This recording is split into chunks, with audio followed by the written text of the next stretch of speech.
estavam esperando esse episódio aí, né? Nossos torreiros estão aí de prontidão, aguardando o desfecho dessa discussão aqui. Papo bom, falando de muita coisa boa, coisa que enriquece aí a nossa indústria. E nós deixamos uma perguntinha aí, deixamos uma reflexão aí no final, né? Fala tudo, pô, de tudo que nós discutimos aqui. Nós falamos no último episódio sobre o papel do governo, de fiscalização, né? Se as normas estão atendendo, treinamento, presta, se não presta, se faz EAD, né? Falamos de várias coisas aí que afetam o dia a dia do torreiro em campo, né? Mas enfim, né? A gente deixou essa pergunta aí para a gente refletir, né? E vamos agora trazer de novo os especialistas. Estou aqui de novo, mais uma vez, César, Felipe, Fábio, Gianfranco e Rafael. Só galera top aí. Se juntar aqui, o salário de todo mundo dá para comprar um engradado de cerveja. Galera, e aí? A gente já viu, a gente já sabe. Tudo que a gente falou aqui no último episódio não é novidade. Já está no prato de muita gente. Torreiro já sabe disso também. O que continua acontecendo? O que está faltando para girar a chave? Para esse mundão lindo e bonito e colorido que a gente pinta aí, né? Todo cara da segurança pinta esse mundo aí. Fala, pô, um dia vai ser assim. O que está faltando para a gente girar essa Essa chave? utopia, né? Essa utopia aí que a É, gente busca. é o que nos alimenta. Tá. Cara, já que eu comecei com a fala aqui, eu vou dar o meu pitaco aí do que eu acho que falta. Mais conscientização. Eu vejo ainda uma falta muito grande. Me coloco nisso também. Acho que poderia fazer mais. Eu faço o mínimo possível. Gostaria e quero fazer mais. Tenho projetos para me propor a fazer cada vez mais isso, não só em nome da Atenas, mas também em nome do Felipe aí, porque eu vejo a importância da conscientização.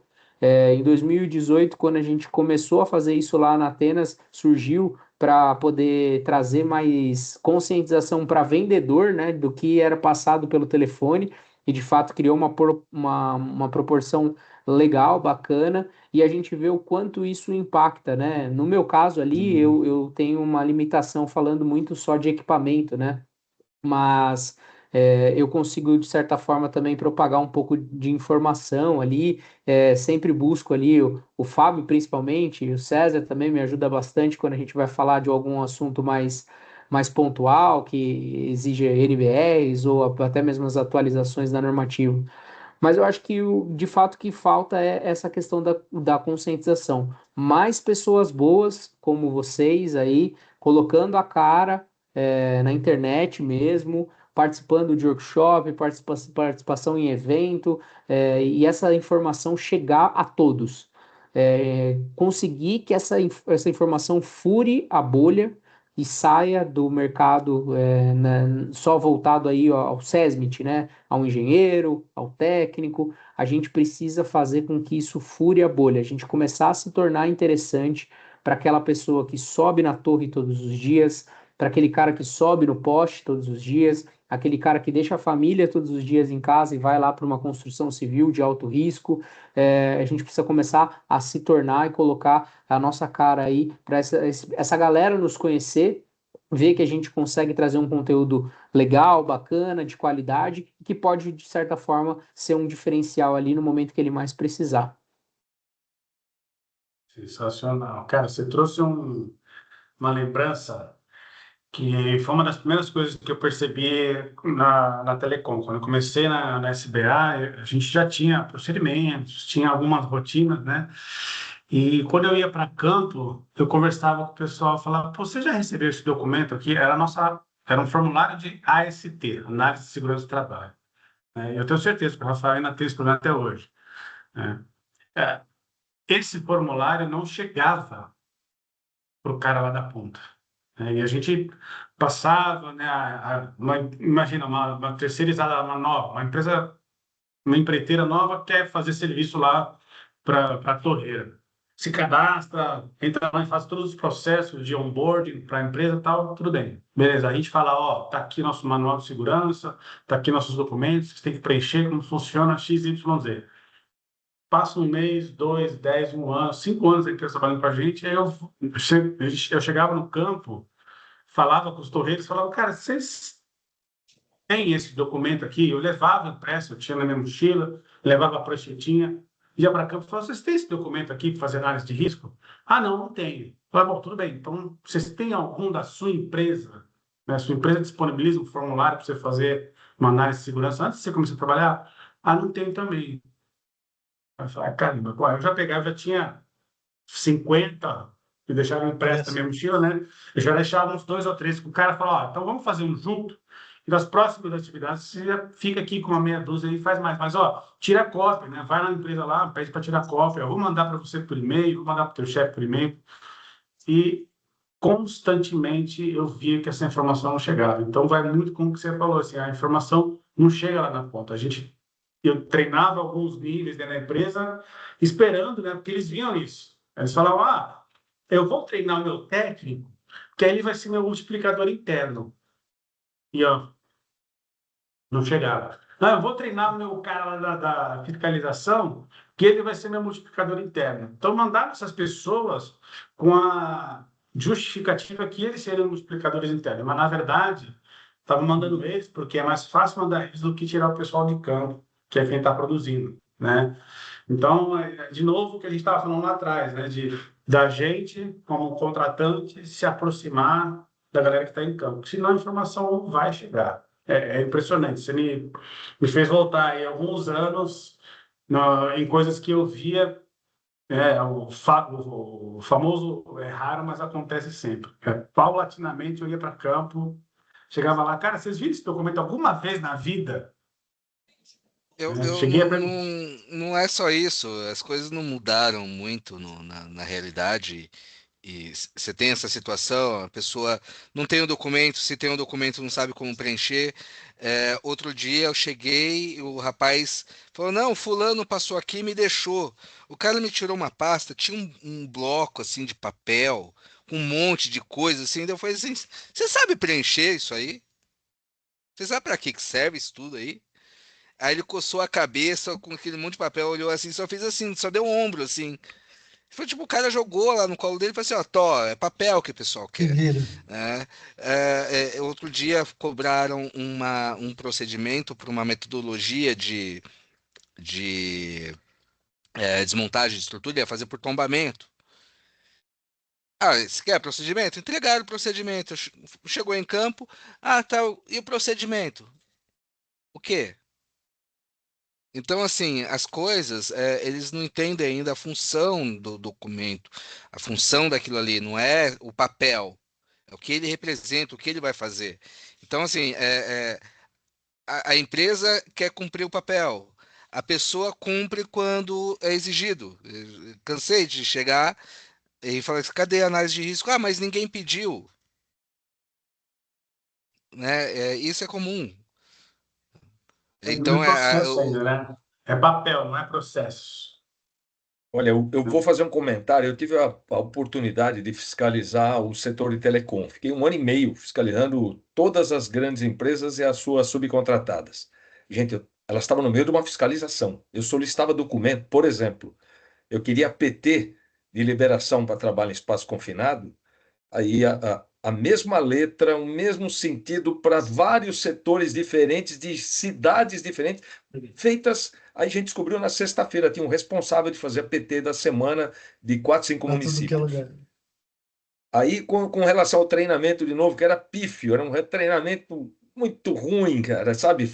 Outra coisa importante que eu quero até fazer um comentário, com a internet, você pede para ela, fala, me faz uma ilustração dizendo as necessidades. Gente, que vem de coisa errada nesse treinamento, o pessoal publica no LinkedIn sem revisar, ele repete 3 vezes a mesma frase, ele tem um conceito errado de fator de queda, ele inverteu o fator de queda. Então, gente, é um problema tão grande. Que eu digo para vocês, às vezes eu tenho um SESMIT bem intencionado, só que também o SESMIT hoje ele está numa bagunça está numa burocracia de documento que ele não tem tempo de visitar as frentes de trabalho. Então é um cara que verifica CIPAT, faz APR, faz movimentação, relatório, dashboard para entregar para a diretoria, e ele mascara às vezes, ele não fala a real, né? Porque senão ele vai dizer que o serviço dele não funciona. E a verdade, a real. Quando você executa um trabalho rápido, quando você executa todas as tarefas previstas para aquela semana, toda a equipe vai ser elogiada, talvez premiada.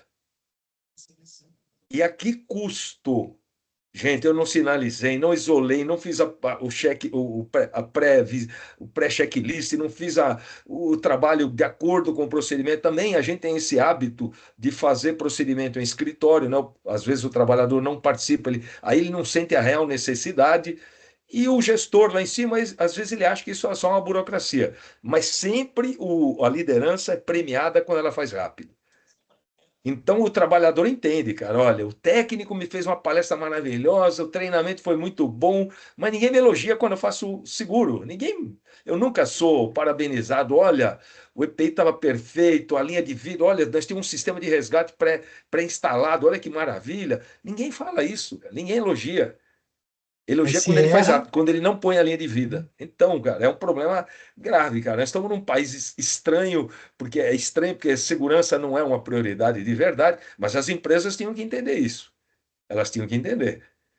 E aí a gente está sempre pregando para o SESMIT. O SESMIT já está catequizado, né?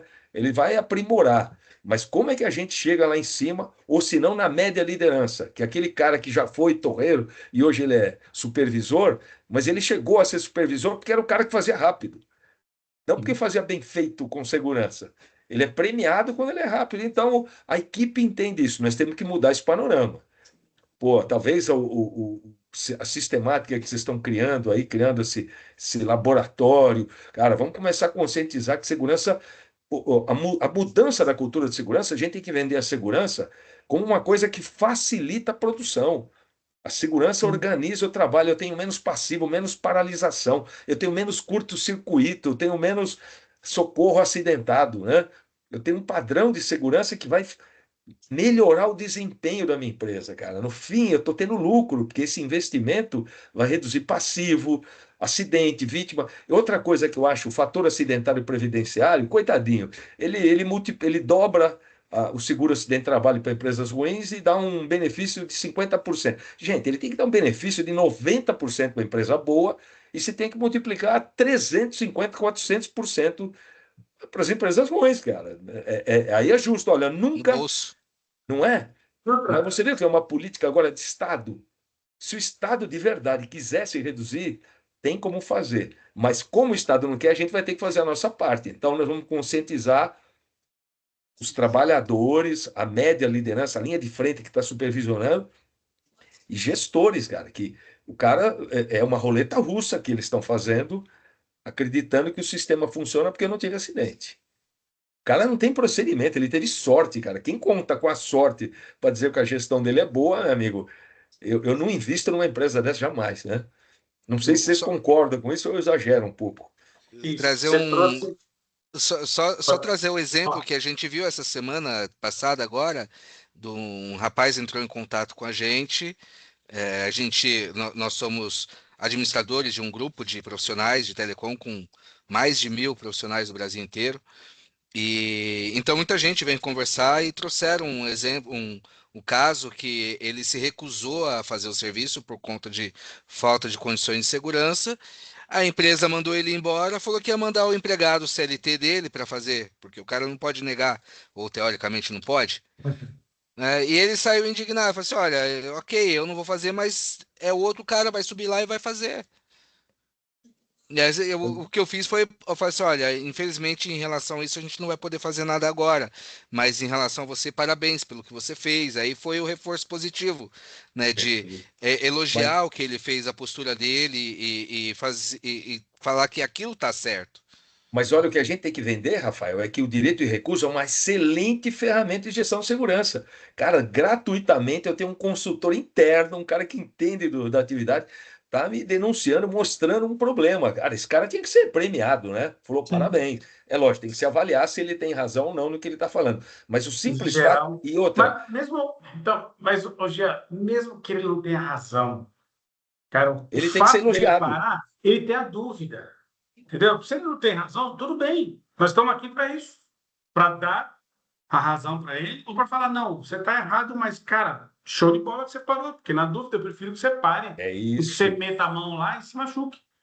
Mas Entendeu? olha, o que a Ainda gente tem assim, que mesmo ensinar estando também, errado, Juliano, o né? que a gente tem que ensinar, existe o direito de recusa, mas o direito de recusa tem que ser sistematizado nas empresas. Não pode ser de Claro. boca, olha, não vou fazer. Olha, vou assinar um documento em duas vias, você fica com uma via, você está sabendo, está ciente, eu não concordo. Cara, isso vai para a CIPA, isso vai para alguns. Aconteceu um problema, o cara que não aceitou, ele vai ser responsabilizado. Mas as empresas não estão fazendo. Eu oriento nas minhas consultorias, nas minhas apresentações, sistematize o processo de direito de recusa, treine as Interessante. lideranças a receber isso de forma cordial. E está sendo, e a própria NR fala isso, né? Eu tenho que proteger o trabalhador contra os efeitos do gestor quando ele vai receber esse Retaliatórios. direito de recusa. A norma já Uhum. existe para vários, é que ela não existe de fato, né? Ela não é aplicada. E os gestores, gente, se eu fosse um empresário hoje, eu falava, gente, quem inventou esse direito de recusa? Que foi o gênio que implementou isso, cara. Isso aqui é uma baita ferramenta, cara. Eu tenho que incentivar e premiar quem se manifesta, né? Uma consultoria gratuita, foi como você falou. Só que sabe o que eu vejo hoje? Eu vejo ao contrário. A pessoa tenta forçar, foi o que o Rafael comentou esse exemplo. A pessoa tenta falar, cara, não vou, não tá legal, estou me sentindo inseguro, tudo mais. O empregador vai lá e força o cara a fazer. Se ele fala, não, não vou, ele bota alguém lá no lugar para fazer. Se esse cara se machuca, o empregador fala, ó, ele podia recusar, não recusou.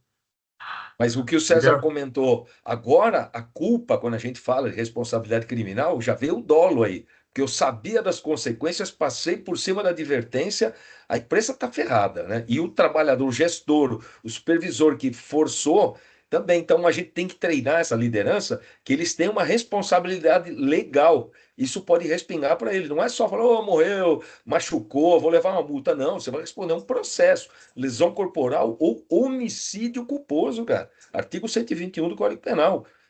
Culposo quando você não tem intenção de matar, mas quando alguém te adverte do problema e você passa por cima, a tua pena vai ser maior. Gente, vai respingar para todo lado. O pessoal tem que entender essa responsabilidade.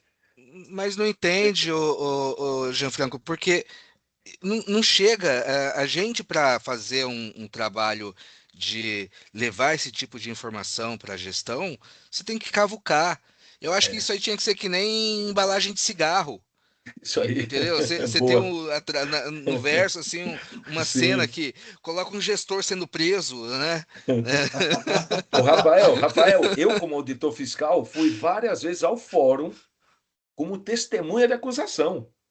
Porque eu fiz a denúncia para a polícia e tal. E só para dar um alerta, então, para quem está nos ouvindo, existe um dispositivo legal que está no Código Penal, que é o artigo 132 do Código Penal, que é periclitação de vida. Expor a vida de outrem a perigo direto e iminente. Olha, ele não morreu. Eu mandei ele subir a torre sem EPI, sem ele estar ancorado, caracteriza crime. Uma fotografia. Isso vai para a delegacia, é instaurado um processo criminal. Ninguém morreu, ninguém se machucou. Então a gente tem que começar a aprender, né? Fica a dica aí. Artigo 132 do Código Penal. Quem tiver um dia na rua aí, eu estou vendo aquela atividade, o cara descendo para pintar o prédio com uma cadeirinha de tábua, sempre fotografa, manda para a delegacia, faz um PO, vamos responder um processo. E eu Um usei isso outro. várias vezes, porque quando a empresa, eu autuava a empresa e interditava a atividade embargada. Eu peguei um monte de cara petulante que falou, não vou interditar. Eu falei, você vai, porque a polícia vai vir aqui agora. Eu falei, ah, é? Chamava. Aí, no jargão da polícia, ele falou, opa, artigo 132, todo mundo para a delegacia. Eu sabia, né? Aí eu depois era chamado para ir no fórum, porque isso ia desencadear um processo. E todos foram condenados, sem exceção. Todo mundo era Sim, réu sim. primário, ninguém Vou foi para saber. cadeia preso, mas, cara, Ah, dá uma dor de cabeça, foi. viu? Eu odiei ir para o fórum como testemunha de acusação. Imagina o réu que estava lá tentando se defender do indefensável, né? Então é legal as pessoas ter conhecimento, né? Conhecimento é poder. Aí você consegue fazer uma intervenção nessa, né? E aí sim, opa, vamos procurar o melhor treinamento, quero o melhor EPI, ou eu quero a melhor sistemática. Opa, o meu encarregado tem que estar supervisionando para não para impedir atalho. Olha, eu exijo que isso seja feito de forma correta. Gente, é um mundo que a gente quer viver, né? Eu Tem tô um com um outro artigo problema que de agora não me novo. vem à cabeça qual que é o número, que quando a gente trata de ali na arte ou ofício, você tem um acréscimo da pena quando é por omissão de arte ou ofício, não? Não me vem aqui à cabeça. Você lembra de cabeça qual que é esse artigo? Olha, é porque a gente tem três modalidades de culpa, né? Negligência, imprudência e imperícia. A imperícia é quando eu não treino, não capacito o trabalhador, por imperícia, esse cara não deveria fazer o que está fazendo. Isso aumenta a pena. Ainda mais se for um risco maior, um risco que pode causar um acidente grave. Então, com energia elétrica, com trabalho à altura. E a pena aumenta quando você tem mais trabalhadores expostos a um determinado perigo que pode gerar, né, um risco de fatalidade. A pena aumenta. Sim. Mas as pessoas parecem que não entendem, né? E como é um processo moroso e ninguém divulga muito isso, parece que isso nunca acontece, mas acontece muito, cara. Acontece demais. Saber que tem um respaldo, existe, né? Caminhos, recursos. Acho que você falou uma coisa que é importante, que é conhecer, né? Nem todo mundo sabe os direitos. A gente sabe que a turma, no final do dia, vai trabalhar porque precisa, né? Precisa pagar a conta, tem família para cuidar. Então, vai muito nesse lado do sentimento, do dever, de cumprir, de prover para a família, e acaba deixando, né? Acaba passando e falar, cara, meu, se eu não fizer, pô, eu preciso levar comida para casa. Se eu não fizer, eu sei que alguém vai fazer. Então, se eu parar, eu corro o risco de perder meu emprego. Então, fica todas essas preocupações na cabeça do torreiro. E eu entendo e faz todo sentido. Eu não pensaria diferente, né? Porque a gente sabe das nossas obrigações como pai de família, como pessoa sozinho. Pô, eu preciso, né, manter, preciso ter minhas contas para pagar. Né? Então, tudo isso, como fica muito cinzento, as empresas não falam abertamente. Falam assim, ó, se você, se o seu gestor forçar você a fazer, processe ele no artigo XYZ lá, tá? Ninguém vai falar, nenhuma empresa vai falar Não, isso, né? não, não, Então, não. acho que cabe a esses canais aqui a gente ter essa abertura, ter parceiros como você que conhece um pouquinho e fala, cara, tá aqui, ó, existe essa ferramenta. Não é que é para sair processando todo mundo também, não. A ideia é que a gente tenha um ambiente bacana para a pessoa trabalhar. Pô, Ô, forçou a Juliano, barra, tá Por colocando a minha exemplo, vida em risco, né? mas olha, Pode Juliano, falar. quando eu, numa condição inferior da hierarquia, o meu superior manda eu fazer uma coisa e eu sei que aquilo está errado e eu vou pôr em risco, eu estou errado quando eu aceito.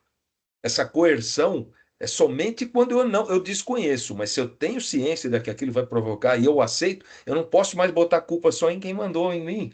O meu gerente mandou, eu sou o líder de frente, eu estou fazendo o que o meu gerente mandou, eu também estou errado. Eu deveria É, intervir. Gente, mas eu falo, a corda arrebenta pro lado mais fraco, né? É. Quando eu falo que não vou fazer, eu estou correndo o risco de perder meu emprego. Mas se isso fosse mais divulgado, né? Quem ia dar ordem ia pensar 10 vezes antes, porque ele falou, puxa vida, agora eu sei o que está acontecendo. Porque ele não teve um treinamento sobre.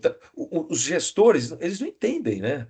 Ele entende que alguém caiu, se machucou, à distância, ele não está presente, ele nunca foi visitar a família, dar notícia, né? É. O gestor, pô, terceiriza isso aí. Aí ele falou, perdi um. O que que ele pensa? Cara, vou ter que suprir a ausência dele e contratar outro, né?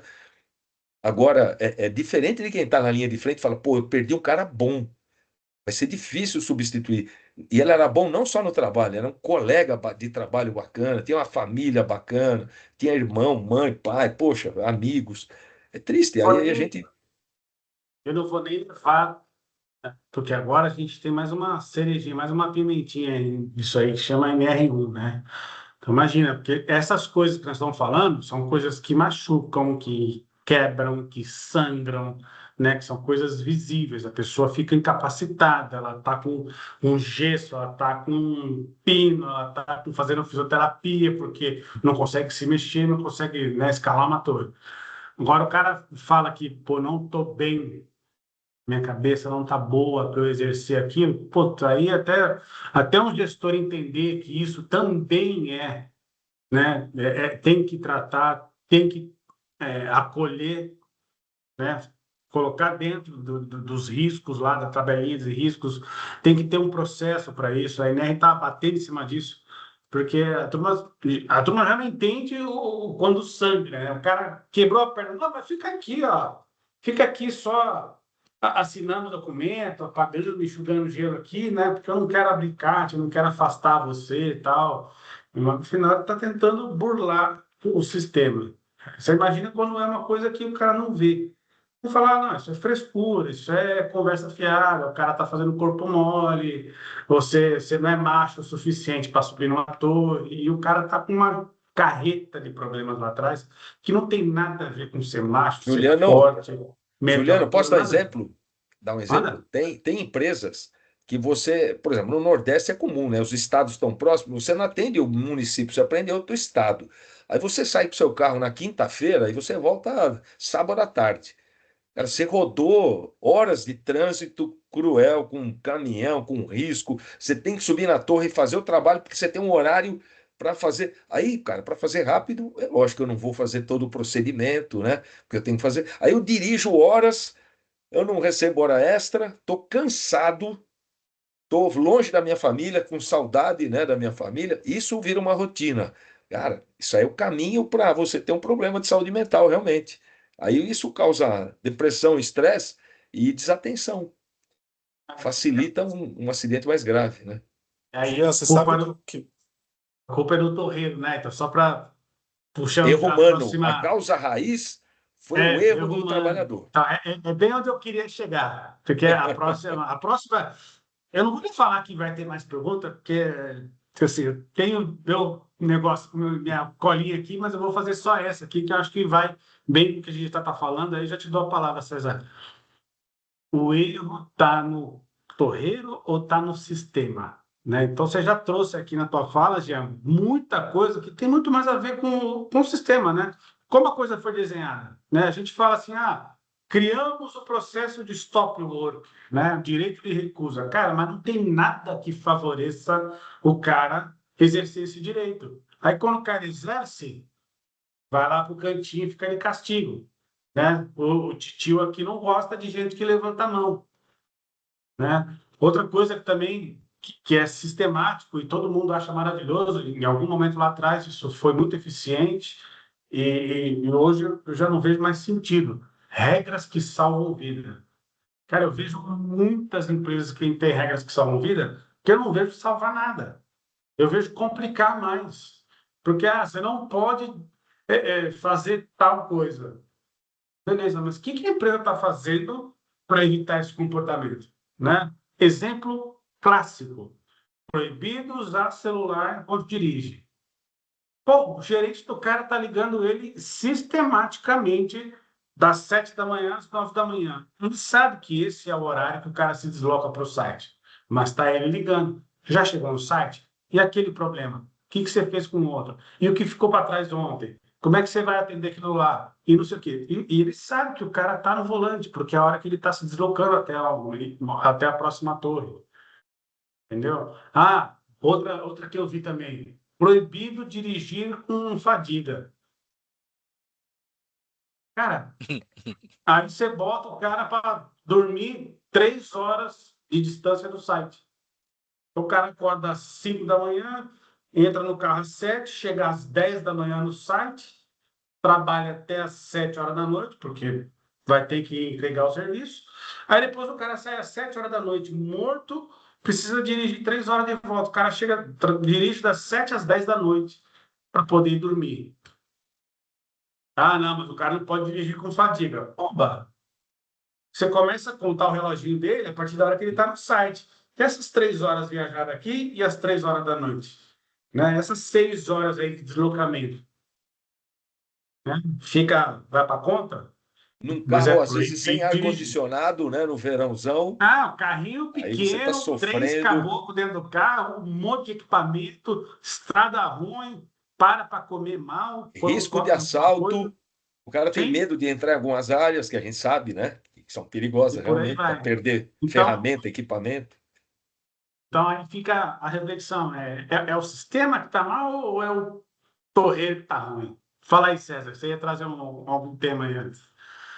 Na verdade, eu ia só pedir aí um pouco de compartilhamento do Jean também com um outro assunto em relação ao tema anterior, não foge muito desse atual, mas recentemente eu vi até uma posição do TRT, o segunda região aí da Consolação, inclusive, o acórdão ali do painel de desembargadores reformou a decisão de primeira instância, né, do fórum, aonde o juiz de primeira instância, aquele do fórum mesmo, gente, ele enxergou e imputou responsabilidade civil em cima de um determinado acidente, na linha que vocês estavam conversando um pouco mais cedo, porque ainda que ausente as condições técnicas, o juiz invoca a razão.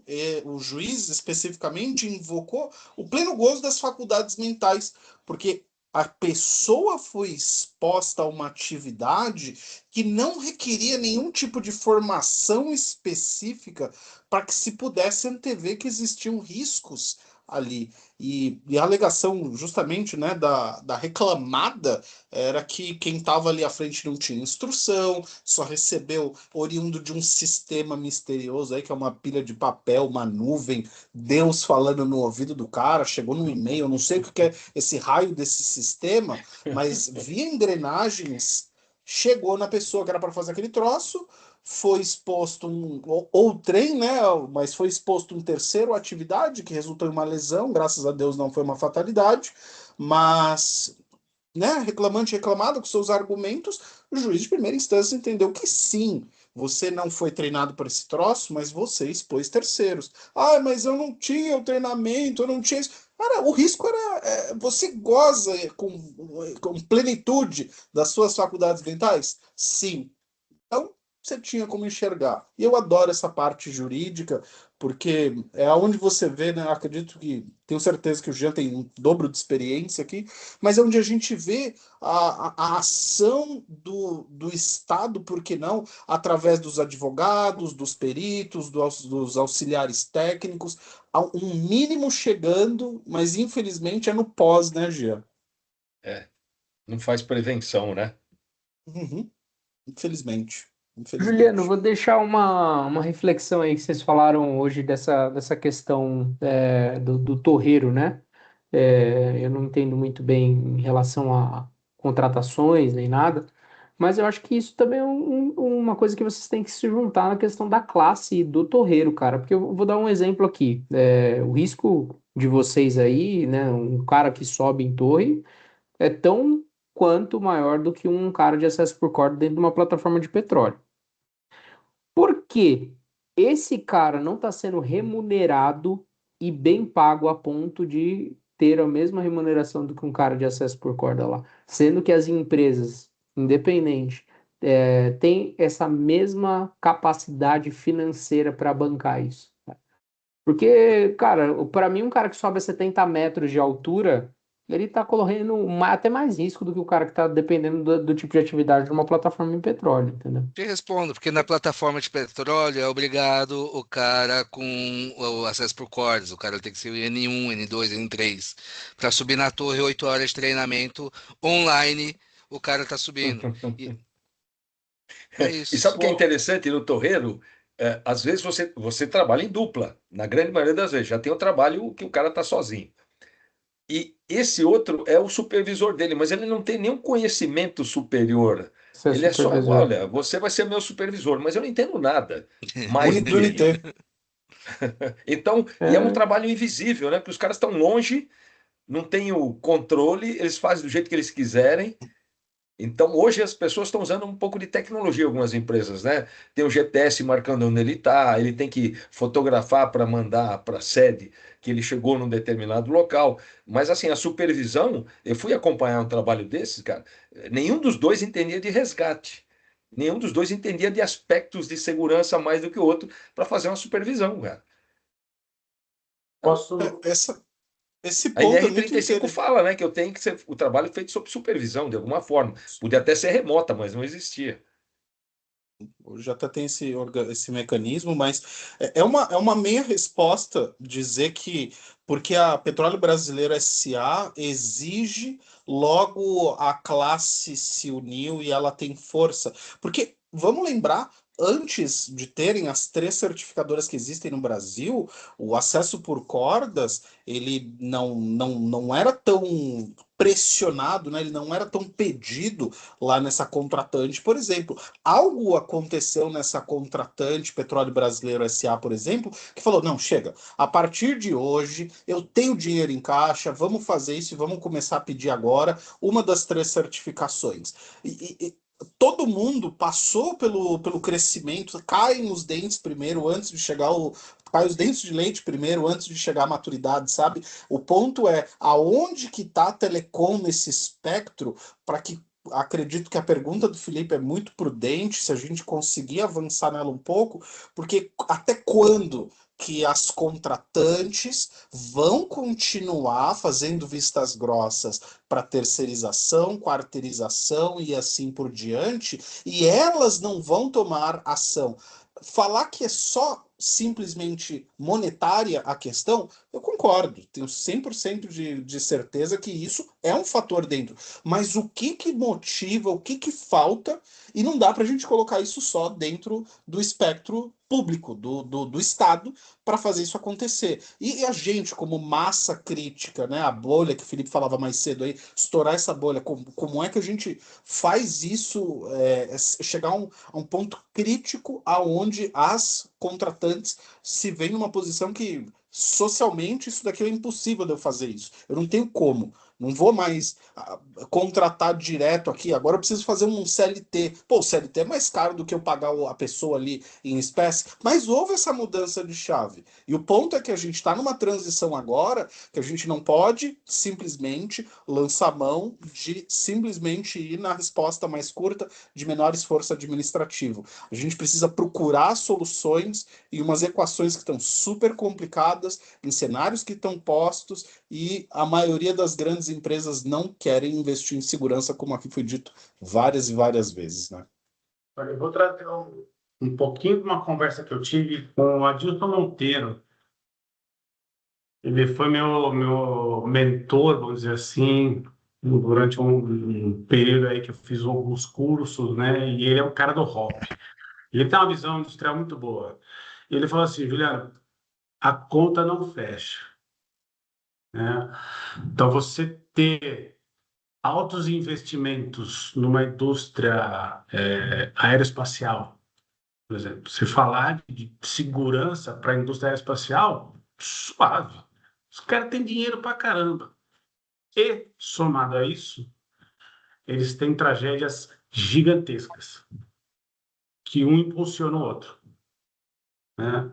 Então, assim, eles têm muito recurso financeiro, e quando acontece uma bobeirinha, seja numa NASA, né, aí você vê eventos da Challenger, porque existia uma corrida para quem chega na Lua primeiro, e tudo o que aconteceu lá. Se você investigar isso aí, a aeronáutica, a mesma coisa. Qualquer bobeirinha, né, 200 cabos que morrem numa tacada só, né?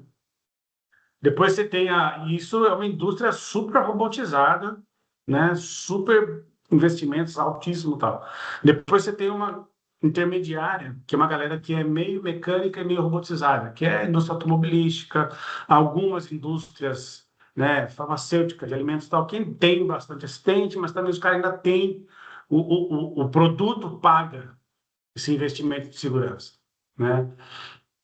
Os artesanais, e aí entra telecom, entra indústria de pesca, construção civil, porque ainda é feito com 100% com humano. Não dá para você pôr um robô para fazer nada na telecom, né? Quando muito um dronezinho, que ainda assim já é um investimento alto, nem todas usam ainda.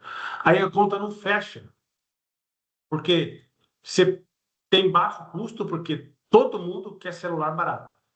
Todo mundo quer plano top com pouco custo, certo? Então, você não tem um investimento. É muito pulverizado, a margem de lucro é muito pequena. Lógico, as operadoras estão cheias de grana, mas eles são modelos de negócio. Estou falando do torreiro específico, né? A conta não fecha. E outra, quando acontece alguma coisa muito ruim em telecom, é um torreiro que morre. Dois. Dois, quando muito, ou acho que a pior tragédia que eu já vi em telecom, e não teve vítimas, mas é uma torre cair em cima de uma casa, né? Eu já acompanhei umas 4, 5 torres de 30, 60 metros que tombaram em cima de 2, 3, 6 casas e ninguém morreu. Então, assim, é uma coisa que vai para televisão, bagunça para caramba, mas zero mortes. Entendeu? Então, lógico, não estou falando aqui que é para começar a matar a gente em telecom, pelo amor de Deus, né? Bater aqui na madeira.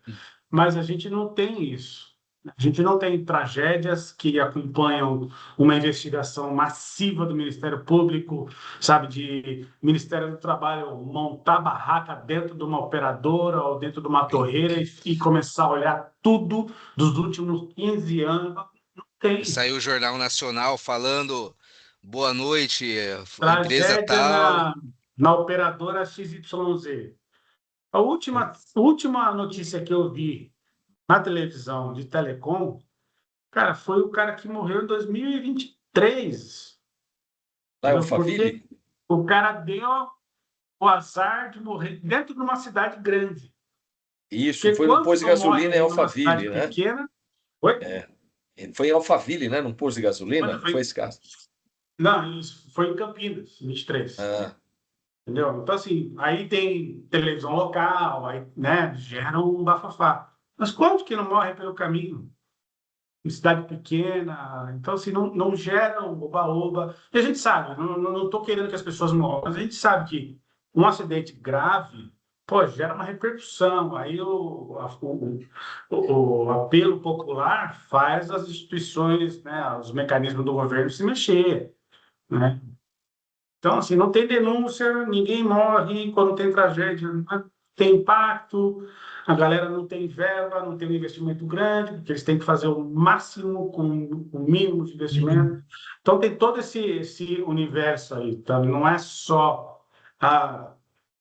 Aí agora você para e pensa nas outras, né? Uma mineradora. Por que os caras têm um investimento brutal? Pô, quando eu falo de mineradora aqui, quando eu falar de acidente com mineradora, eu tenho certeza que vem o nome de 2, 3 cidades na cabeça de vocês, né? Acidente de avião, vem uma meia dúzia de acidentes de avião. Acidente com gás de petróleo. Pô, é explosão de refinaria lá nos Estados Unidos, porque tem um monte de plataforma que afundou. Como é que é a outra lá no Golfo do México, né? Que o maior crime ambiental do planeta, né? O maior acidente ambiental do planeta, fora as pessoas que morreram. Então, são coisas gigantescas que não dá para você ignorar, né? Sangra e sangra muito, né? Então, acho que tem tudo isso envolve. Por isso que a Telecom ainda. Eu brinco, né? E não quero isso, né? Mas eu falo que a Telecom não matou gente suficiente ainda para a gente estar no radar, né? Do governo e de poder ter esse empurrão aí para as pessoas fiscalizarem, né? Vamos lá nas operadoras, vamos ver se o pessoal está fazendo as coisas direitinho. Vamos lá nas torreiras, né? Não estou falando só, é toda a cadeia, tá? Eu acho que isso, e ainda falta isso, nós não estamos nesse ponto. Eu dou graças a Deus que a gente não tem esse currículo aí de fatalidades, ótimo, eu quero que continue assim, só que fazer esse movimento desse lado, né, de baixo para cima, é muito mais difícil. Mas é o que o Jean falou, é o trabalho de formiguinha, tem que fazer, eu acho que cada um de nós aqui está fazendo, acho que esse espaço aqui, esse canal, as pessoas e tudo que a gente vem fazendo vai aumentando. Eu tenho certeza, eu vi essa mudança, pelo menos 10 anos na Telecom, e o que eu via lá atrás, eu vejo menos hoje. Não é que parou, nem nada, mas eu vejo menos. E acho que isso é um movimento, né? Tem que continuar. Eu acho que uma das frases que eu mais falei para o Rafael, desde a hora que eu contratei ele lá na SBA, se eu não falar, ninguém mais fala. Quando eu entrei na Telecom, eu era o único profissional de segurança nas torreiras da Abritel, que eram 7 na época.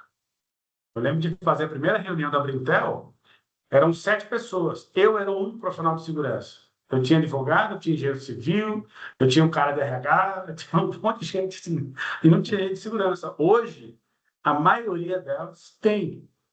Está prestando ou não, está bom ou não, não sei. mas começaram a colocar pessoas de segurança nessas empresas, o que é ótimo. E aí a gente vai seguindo. Sabe que essas transformações, elas geralmente são muito silenciosas, né? Porque é, eu acho que todo mundo quer, de uma maneira muito rasa e imediatista, colocar o dedo em uma coisa e dizer tal coisa, tal dia, tal evento mudou a forma que a gente pensa daquela determinada ação, processo, seja o que seja, o aspecto econômico. Mas é muito difícil alguém conseguir apontar um único fato isolado que muda uma maneira de fazer alguma coisa, algo de tecnologia. Eu dou um exemplo aqui, né? Todos aqui, eu tenho certeza absoluta, cresceram em casa, em algum momento tinha uma Olivetti ou uma Underwood. Mas por que que a gente saiu do caderno? A folha de papel custava R$ 1 na banquinha, talvez. Por que que eu vou precisar de um Olivetti ou uma Underwood? E aonde aconteceu a transformação? Dentro de casa? Porque dentro de casa eu passei a precisar disso. Difícil colocar a mão em uma coisa e falar assim, foi tal coisa.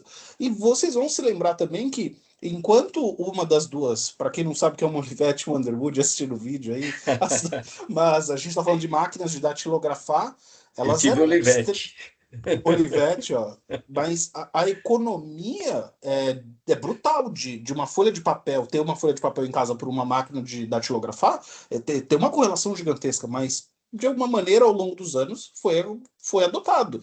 Da mesma maneira, é muito difícil para a gente conseguir apontar o dedo para uma coisa que a gente saiu. Agora que conseguiu o raio da Olivetti, que comprou no Mapping lá em 24 prestações, como é que a gente foi para um IBM Aptiva 286 que custava R$ 6.000 e era o Emílio Surita fazendo propaganda na televisão? Você também comprava Entregando a isso idade, com... hein, César? Tô Pois é, entregando mas mapping, mano. o ponto, o Mapping é... ponto é, Porra. a gente fez saltos, nós fizemos saltos no nosso estilo de vida que a opção anterior era uma fração infímia quando a gente olha da perspectiva do dinheiro. A gente pode aqui ficar dando voltas e voltas e voltas. Eu vou repetir e insistir. Vocês que estão aí assistindo, que são da Telecom, eu vou fazer eco às palavras do Felipe. É intrínseco, tem que sair de dentro da área de telecom, esse queixume, vocês têm que querer apresentar a necessidade. Do mesmo jeito que quem chegou com os primeiros computadores debaixo do braço aqui no Brasil, falou assim, ó, toda Santa Casa precisa de um computador. Todo mundo vai ter que comprar. Nossa, mas esse negócio precisa R$ 6.000. Não tem como comprar. Eu tô bem aqui com esse troço. Eu não sei nem para que usa isso. Esse tipo de coisa é muito silenciosa e muito contínua. E eu acho que parte desse trabalho também, faço eco aqui ao que vocês disseram, já está sendo feito. Esse trabalho de formiga, vocês, de maneira tempestiva e de maneira insistente, estarem aqui falando sobre o assunto é muito importante. Desculpa ter interrompido aí, Fábio e Jean, vocês iam falar. Não, o Jean ia falar, tranquilo. Não, pode falar, Fabião. Não, eu ia falar exatamente o que o Sérgio está puxando, que a gente está no caminho já, né? A gente vê que não é fácil, mas só o que está acontecendo aqui, né, no Fala aí Torreiro, o trabalho que o Juliano está fazendo, que o Rafael faz, o Tower Safety Brasil, estamos plantando a sementinha. Eu acho que é o que o Felipe também falou, né? Nós temos que fazer um pouco mais para que essa sementinha se torne, sim, um fruto bonito e que a gente consiga colher esses frutos lá na frente, né? Mas depende de nós, depende do pessoal que está assistindo, né? Os torreiros em si, né? O Felipe falou, né? Essa classe tem que se unir, correr atrás também, procurar se capacitar, procurar bater o pé, né? Tipo, ó, eu tô aqui, né? Vamos tentar melhorar, entendeu? Acho que isso é super importante. Jean. Eu sempre trago a Neide como referência, né? A Neide é um espelho para mim. Assim, eu olho lá e falo assim, quero um desse para mim, né? Quero pedir para o Papai Noel trazer em algum ano da minha vida e trazer alguma coisa assim, porque é uma associação que começou com os torreiros, tá? Diferente da Brintel, né? A Brintel é uma associação das empresas de torre, né? Eram 7 na época que a gente fundou o Comitê lá de Segurança do Trabalho. Hoje são 3, mas ainda assim 3 que representam mais da metade do pool aí de torres que tem no Brasil. Então, por mais que sejam poucas empresas ainda, assim representam um grande espectro aí do que tem de telecom, né, de estrutura vertical. Mas a NET não, a NET eram contratadas dessas torreiras, dessas operadoras, que lá atrás, 30 anos atrás, se juntaram e falaram, cara, não tá legal, nós estamos matando gente, nós estamos machucando pessoas, nós estamos bagunçando família aqui, porque o pai sai para trabalhar e não volta, e o que a gente faz? Né? As demandas pressionando, seja de operadora, seja de quem for, né? Todo mundo querendo celular, aquela coisa maluca de expandir, e comunicar e conectar o país. E eles viram que se não se juntasse, ia ficar esquisito. Tá, e hoje são, sei lá, mais de 1.500 associados, e lá dentro tem operadora, tem torreira, tem fabricante de EPI, tem fornecedor de treinamento, tem empresa de seguro.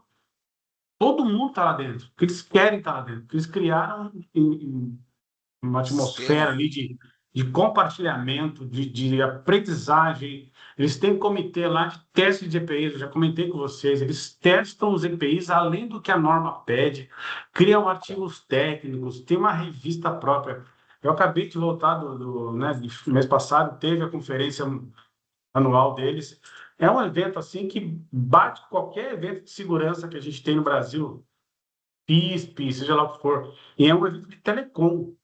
São 4 dias com gente assim fantástica, e os caras vão atrás, eles têm membros de um comitê lá que estão lá em Washington, batendo de frente com o secretário das comunicações dos Estados Unidos para trazer melhorias para os empresários.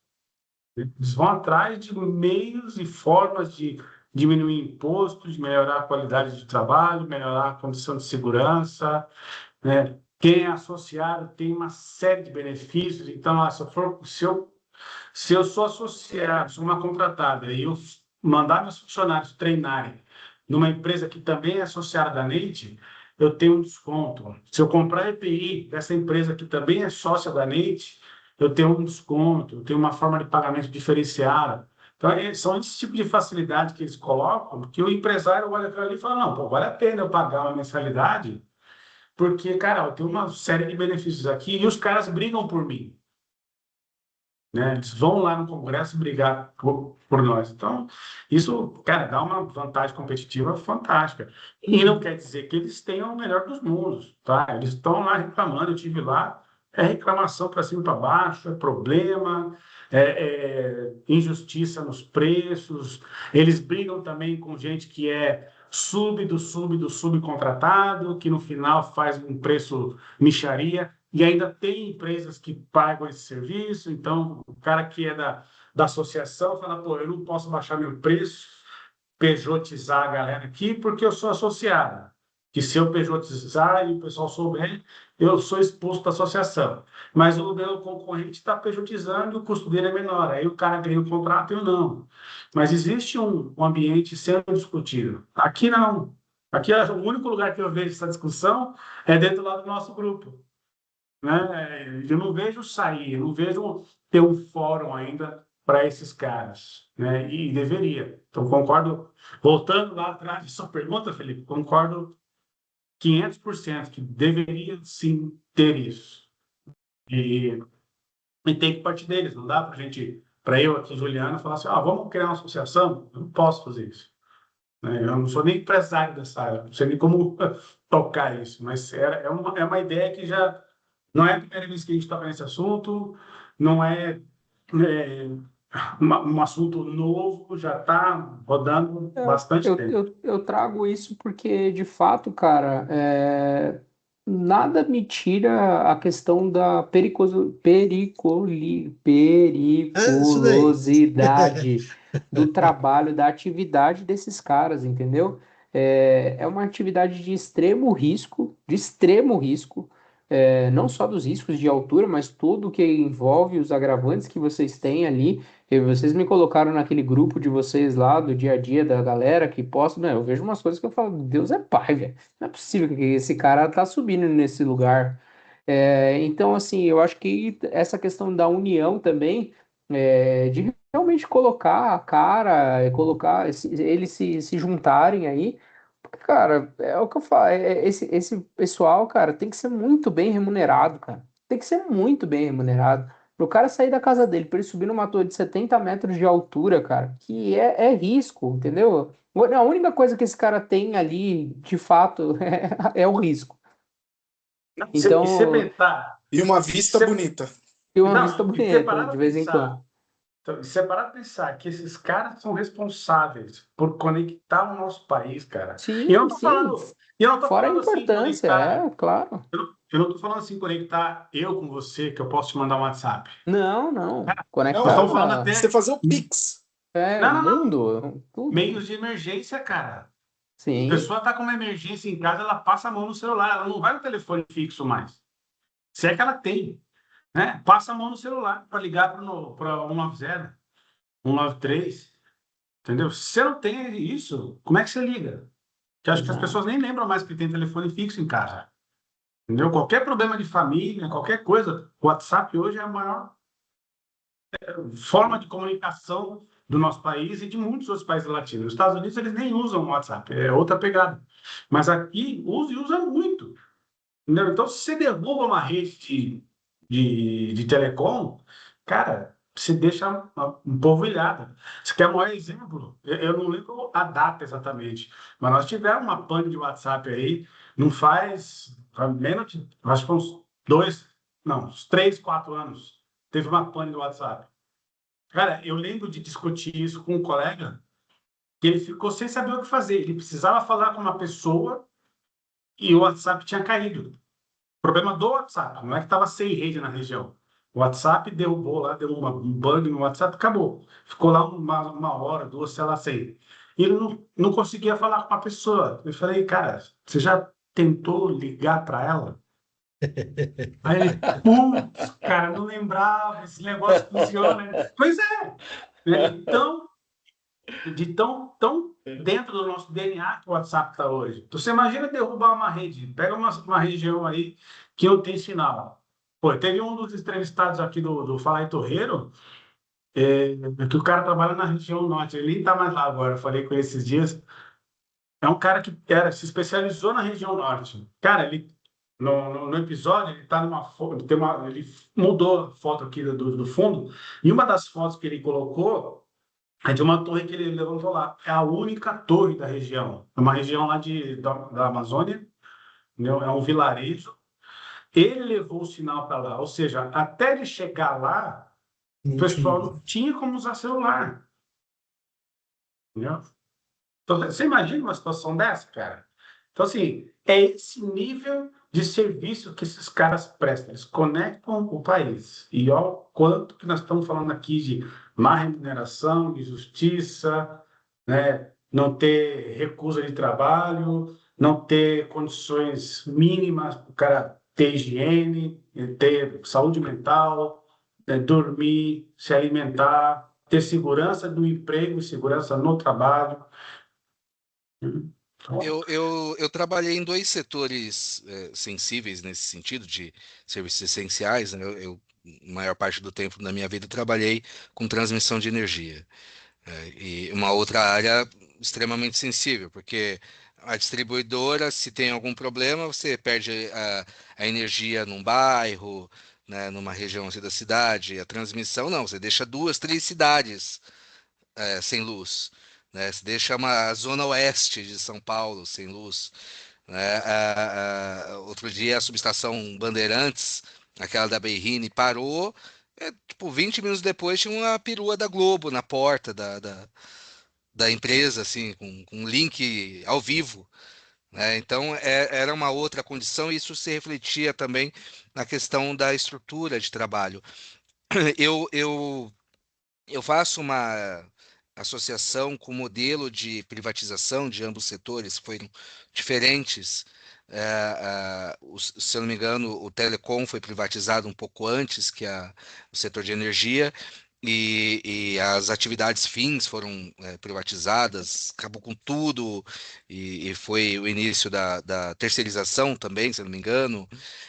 E o setor de transmissão, o setor de energia em si, a atividade fim não foi terceirizada, não pôde ser terceirizada e se mantiveram as equipes, né? E era assim, discrepante comparar, assim, chega a ser covardia comparar o nível entre equipes, né? Imagina equipes de manutenção que trabalham juntos 20, 30 anos, com bons equipamentos, com bom treinamento, com bons recursos, bem remunerado, assim, sendo respeitado como profissional. O cara que trabalhava na CESP era, poxa, ele tinha crédito na cidade. Entendeu? Era nesse nível. Eu tinha um colega de trabalho que ele se mudou recém casado e recém entrado na CESP. Ele mudou para uma cidade nova, foi alugar uma casa. O cara passou lá, fiador, uma lista de documento.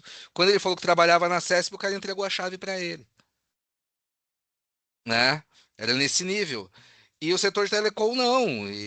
Assim, qual que é o nível de importância da telecomunicação do lado da energia? Assim, acho que são quase que equivalentes, né? E você vê, assim, é surreal a diferença. E eu sempre relembro um testemunho que eu não lembro exatamente quem foi, mas nas nossas rodas de conversa lá atrás, que o rapaz falou: Nossa, eu estou assustado que tem pouco tempo que eu cheguei no setor de telecom e eu me deparei com uma situação que me trouxe a construção civil dos anos 80 na mente. Tamanha, assim, a precariedade de algumas frentes de trabalho. Assim, você chega a ser um lugar que você fala assim, meu Deus, como é que pode estar trabalhando nessa condição? E tá lá, e tá trabalhando para uma empresa multinacional no final. A ponta lá é uma empresa multinacional, uma grande operadora, uma grande torreira, uma grande fornecedora de tecnologia. E o cara lá na frente está numa situação precária, assim, quase que subhumana. Entendeu? Então, assim, eu não sei onde exatamente, porque eram setores muito parecidos, com infraestrutura muito parecida, com empresas bem estruturadas e renomadas, estatais, né, nesse caso. E se perdeu tudo, se perdeu conhecimento, se perdeu gestão disso, gestão de pessoas, né? E foi embora. O setor de energia ainda fez uma gestão desse conhecimento, dessas pessoas, um repasse, formação de novos profissionais, e tá lá, né? Eu não vejo essa mesma trajetória, essa mesma estrutura no setor de telecom, né? E o passado já foi, agora a gente está aí com todo esse ativo, com toda essa galera trabalhando nessas condições, sem Então, referência técnica. E Quem que é aí referência nessa, técnica na telecom?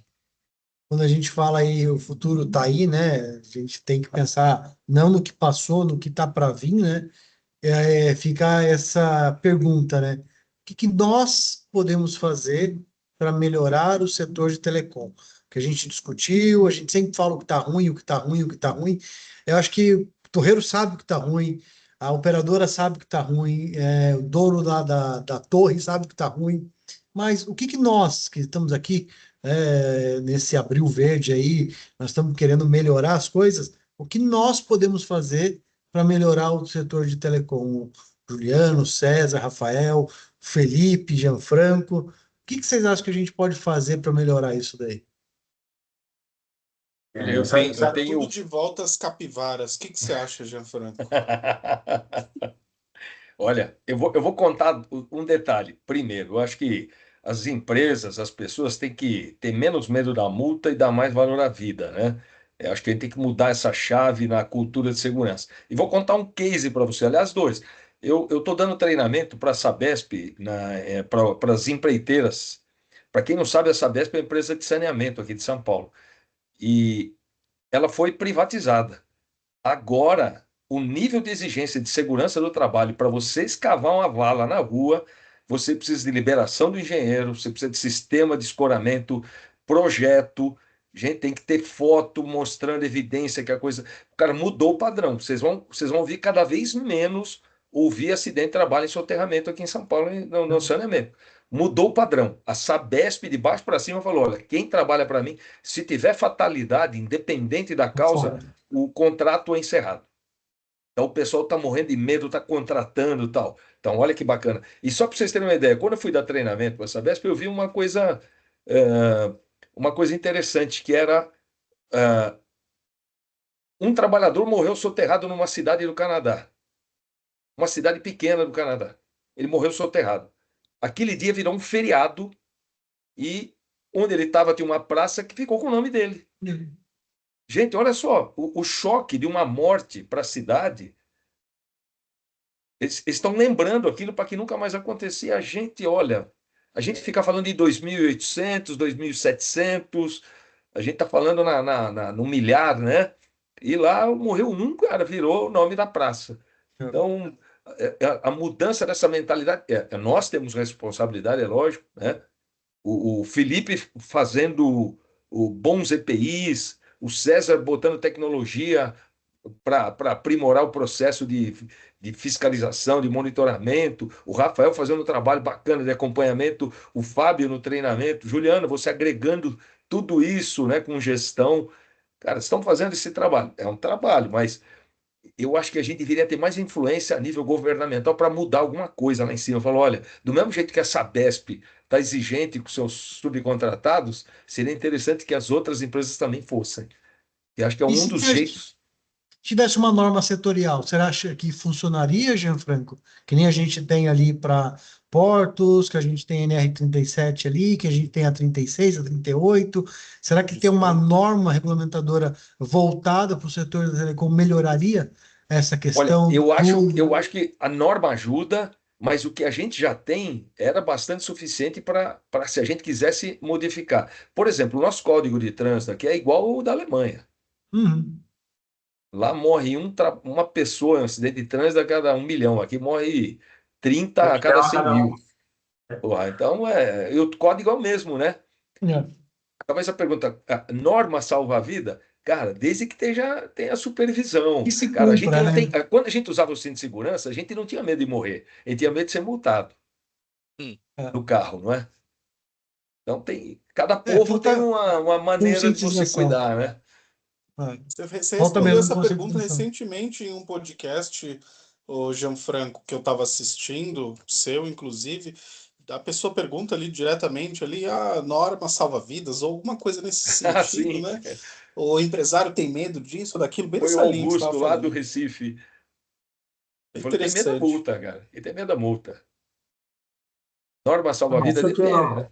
A Eu, gente eu para no sinal sou. vermelho, se não Eu tiver um radar, sou, todo eu mundo sou da migra. Não, ideia nem do Jean sempre. também. Infelizmente, no Brasil, só muda quando dói no bolso. Se dói no bolso, muda. Se não dói no bolso, infelizmente, para mudar, precisa começar lá na base. Aí a gente pode ver essa mudança daqui 30 anos. Isso, Mas hoje, para mudar, é canetada, cara. Tem que doer no isso aí. bolso de alguém para fazer a mudança. Senão, infelizmente. Ô, Felipe, eu acho que até baseado na falta de fiscalização, com a falta de auditores, você viu que a gente teve um número que aumentou de acidentes Sim, graves e sim. fatais, né? Podemos relacionar isso à falta de fiscalização. A Sim, gente achou uma no brecha. momento que você saiu da live, a gente acaba comentando exatamente isso. Foi o ponto que eu trouxe. Para mim, o que mais me deixa chateado, a minha maior dor é a falta da fiscalização. Porque a gente evoluiu em norma, a gente evoluiu em equipamento, a gente tem custo hoje mais baixo para poder munir o colaborador de diversas formas. Tem gente fazendo igual como o Fábio faz aí, munindo de informação boa, treinamento de capacitação. Mas não tem quem cobre na ponta. Se não tiver É, quem cobre na ponta, é vai ficar verdade. muito complicado a gente evoluir. A gente ainda evolui, mas evolui nas grandes empresas. E as grandes empresas, infelizmente, não são a realidade do Brasil, né? Ou E ela será traz, que a ela traz gente essa cultura de fora, né, também. É isso, exatamente. Ou será que a gente também entrou no modo automático em toda aquela massa muscular que a gente já sabe que estamos vivendo tempos tranquilos agora, ninguém morre mais na construção civil, eu vou continuar agora. Eu já sei a fórmula. Eu só compro o EPI desse fornecedor, eu só compro o treinamento daquele cara. Essa é a fórmula, porque infelizmente a gente só controla o que a gente mede e a única métrica que sempre aparece aí para a segurança do trabalho é a resultante direta da segurança é a ausência de mortes. E isso, né, estatística mais básica possível, mais elementar, mas enfim. Será que teve um relaxamento também do empresário, do SESMIT, do EHS, que encontraram ali o modus operandi e falou, legal, isso aqui está validado, agora eu vou me perdoe aí o coloquialismo, eu vou cagar em outras coisas que, sabe, são novas. É Então, muito difícil. Eu tive um professor na faculdade que ele falava o seguinte: eu quero que cada aluno dessa sala olhe para aquela parede, era uma parede lisa, rebocada, branca, e falava assim: cada um fala uma coisa diferente dessa parede. Eu entrei falando: olha, a parede é branca. O que estava atrás de mim falou assim: a parede não é preta. Todas as afirmações são verdadeiras. Quando a gente começa a olhar assim, ó, dá para atribuir e correlacionar diretamente o fato de que agora que existem, tomaram posse 900 novos AFTs, os índices, os níveis de acidente vão diminuir, acho pouco provável fazer essa ilação. Muito pouco difícil, empiricamente, a gente conseguir enxergar essa correlação. Ainda sou crente de que enquanto mais a gente tentar buscar Jesus Cristo numas poças de água, o formato que está feito ali a coroa de Cristo, mais a gente vai encontrar. A gente está se embasar no dado e no empírico. A gente está errando em treinamento, que não tem carga horária, a gente está errando no básico, a gente não está conseguindo transmitir a cultura para o trabalhador, a gente está colocando uma pilha dessa grossura de papel, chamando aquilo de procedimento e achando que papel salva vidas. A gente pode olhar o quanto a gente quiser com o telescópio Hubble, como disse o Jean, na casa do futuro ali. Mas a gente está errando umas coisas aqui e tentando achar a razão do outro lado também, tá, gente? É difícil fazer essa correlação, mas eu vou me permitir aí fazer essa ilação, se vocês não se importam. Sensacional. Eu queria encerrar aqui, galera, com uma resposta para o Rafael, que ele falou lá atrás, qual que é mais importante, a energia ou a telecom? É fácil. Tira a energia da sua casa e vê se seus filhos reclamam. Depois, corta a internet da casa e vê se seus filhos reclamam.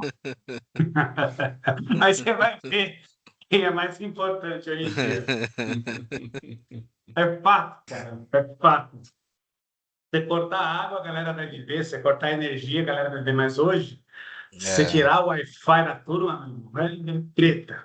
a dopamina começa a bater lá, né? Cadê a Exato. Mas aí, o dopamina? que eu Cadê? faço Cadê? agora? Ué, conversa. Galera, sensacional. Bate-papo riquíssimo. Parte um, parte 2. Farei aqui parte 3 até parte 38 facilmente.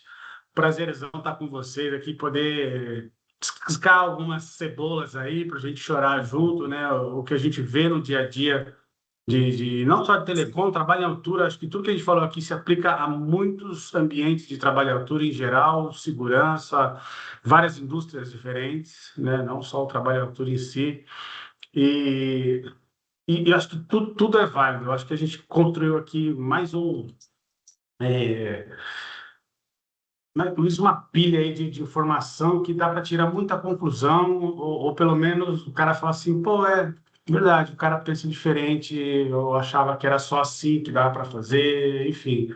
Acho que essa é a riqueza de trazer tantos players aí para esse bate-papo, tanta gente aí com os cabelinhos brancos para poder ajudar a gente a melhorar. Eu acho que o intuito do podcast, se é que a gente chama de bate-papo, né? Mas o intuito do Fala aí Torreiro sempre foi isso, né? Trazer o torreiro aqui para frente, dar voz para esses caras, porque muita coisa acontece em campo e ainda não está claro para muita gente, né? É muito fácil você pegar teu celular, tá com sinal, ligar e tudo funciona, só que os bastidores que tem aí e que tem milhares de pessoas envolvidas, a turma não sabe. Então, sempre foi trazer essa possibilidade, esse espaço de troca de ideias com essa galera de campo. E, ultimamente, a gente tem tentado trazer também pessoas que possam agregar mais valor para essa galera, né? A gente fez um episódio aí, mês passado foi o mês das mulheres, né? A gente fez uma homenagem a elas, as torreiras e tal. Tivemos a Patrícia, que foi um bate-papo muito bacana. E o mês de abril, que é o Abril Verde, a gente queria trazer mais uma mensagem potente, assim, para essa galera refletir, né? E se a turma sair, depois desses 2 episódios aí, mais de 2 horas de conversa, vocês tirarem aí uns 5%, uns 7% aí e falar, pô, vou fazer assim, cara, missão cumprida e tá todo mundo aqui de parabéns. Então, agradeço todo mundo pela participação. Sei que já tá tarde, tá todo mundo querendo encerrar as atividades do dia. Então, mais uma vez agradeço aí, César, pelo convite aí de cima da hora, de última hora, chamei, falei, vem, topou, sensacional. Fábio, desde o começo. Fábio eu já nem convido mais, ele já está no processo, né? O Felipe, Jean Franco, então também faz tempo que eu não trocava uma ideia com vocês assim. É muito bom, né,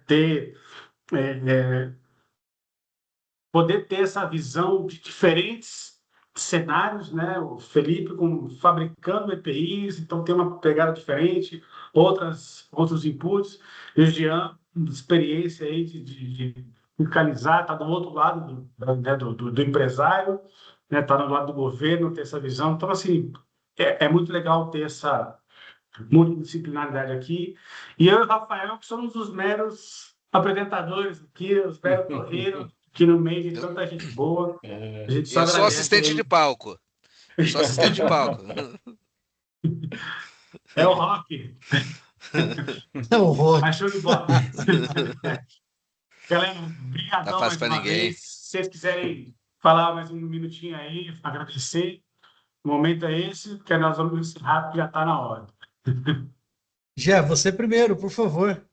Beleza. Bom, o que a gente conclui aqui é que empresas e as pessoas são um pouco reativas, né? A gente espera que não aconteça e quando acontece a gente toma uma providência. Vamos falar em prevenção, né? Que o mês é Abril Verde. Vamos nos antecipar, não vamos deixar o acidente acontecer para a gente lamentar. Vamos trabalhar com o que a gente tem, com processos, com equipamento, com norma, com regra, para a gente buscar minimizar e dar um conforto para esse trabalhador, para ele voltar para casa bem, que é o que a gente quer, que todo mundo quer. Mas nós somos um pouco reativos ainda, a gente tem que abrir mão disso e ser mais, né, mais antecipar essas atividades para evitar o acidente. Todo mundo chegando em casa bem é o que a gente quer, né? Obrigado, Tiago. Então agradecer aí, Juliano, a oportunidade, é o que o Jean falou, né? Aproveitar esse mês aí para a gente conscientizar mais as pessoas com relação à prevenção, né? Então hoje as normas estão trazendo mais a questão da prevenção do que a proteção, né? Prevenção de quedas, então a gente tentar prevenir isso ao máximo prevenir os acidentes. Então, essa é a mensagem, né? A gente trabalhar na análise de risco, trabalhar no que tiver que fazer para trabalhar com segurança, tá? Então, vamos aproveitar esse mês aí, conscientizar nossos trabalhadores, os nossos parceiros, nossos colegas de trabalho aí, tá bom?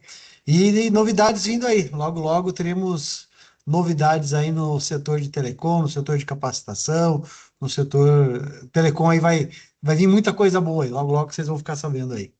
Com certeza. Maravilha. Bom, agradecer, Juliana, agradecer, Rafael aí, agradecer o pessoal do Fala Torreiro por esse bate-papo, acho que foi muito enriquecedor aí, a gente poder estar essas horinhas em conjunto aí, sempre que precisarem, quiserem ouvir as minhas balelas, por favor me chame, sempre muito bom conversar com vocês, acho que essa troca é importantíssima, ter quem tem a visão lá da ponta, a pessoa da tecnologia, o cara do treinamento, vocês que estão aí na linha de frente, realmente falando com o pessoal de torre. Deixar o recadinho da Atenas aí, para vocês que não conhecem, Atenas é uma empresa voltada para proteção contra queda, então pode colocar aí Atenas Oficial em qualquer rede social, vocês vão nos encontrar lá. Tem muito conteúdo de telecom lá. Quiser aprender um pouquinho com a gente também do que a gente pode ensinar sobre equipamento, tenho certeza que vocês vão gostar bastante. E mais uma vez agradecer aí e contem com a gente sempre. Sensacional. César? Obrigado pelo convite, Juliano, Rafael, Fábio. Obrigado pela presença ilustre aí de absolutamente todos. Quero deixar uma mensagem para você, Torreiro. Se você concordou, discordou de tudo que foi dito aqui, eu queria passar para você o meu manifesto a você. Eu aceito ficar sem internet para que você volte para sua família. Então, fico aqui o meu comprometimento contigo para que não se arrisque, volte para sua família. Você tem uma mãe, um pai, um tio, você tem alguém, um ente querido, e você tem que voltar. Eu aceito ficar sem internet. Hashtag sem internet. Eu nasci sem ela. Show de bola. Rafa, Não, tranquilo, só agradecer mesmo, agradecer a participação de todos. Nossa, acho que fantástico conversar com cada um aqui, reunir essa galera toda. Então, eu acho que mais um programa especial, né? E eu acho que o mês realmente pede isso. E falar para o pessoal que realmente acompanha a gente, ou assiste, e quem é de campo, cara, ouve um pouquinho, presta atenção, tenta virar uma chavinha, olhar para a segurança que você realmente pode fazer e, como o César falou, né, voltar para casa, cara. Então, acho que pensar um pouquinho a respeito disso vai fazer a diferença para você. com certeza. Essa é a nossa missão. Todo mundo voltando para casa, todo dia, bem, com saúde, cabeça no lugar.